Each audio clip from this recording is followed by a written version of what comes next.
Good morning po mga kasisan bro. What's up po ng mga katutubi? Ayan po, magluluto ako ng isda, tinulang isda. Mamsa po ang tawag dito sa isda mga kasisan bro. Bago ko po inilagay yung isda, nagpakulo na po ako ng tubig kasi ganito po ako magluto. Nagpapakulo po muna ako ng tubig. Depende po sa inyo sa pamamaraan ng pagluluto. Marami po. Ito po yung ating mga sangkap. Mayroon po tayong talbos ng kamote. Dagdag resistensya po yan sa ating katawan. At i-add na po natin ang ating mga sangkap. Yung ating sibuyas, kamatis, and then yung luya po mga kasisan bro. Tanglad po hindi pa ako nakabili kasi wala po doon sa talipapa.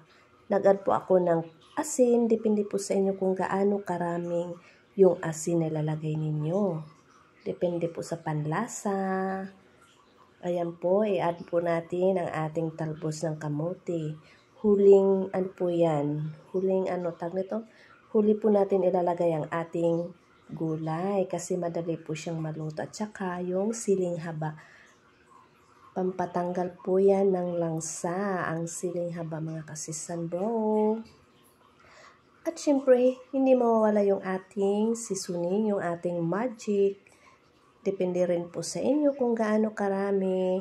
And then syempre, yung ating kalamansi. Yan po ang isa sa nagpapasarap sa ating tinola. O, diba? Thank you po for watching mga kasisan bro. God bless.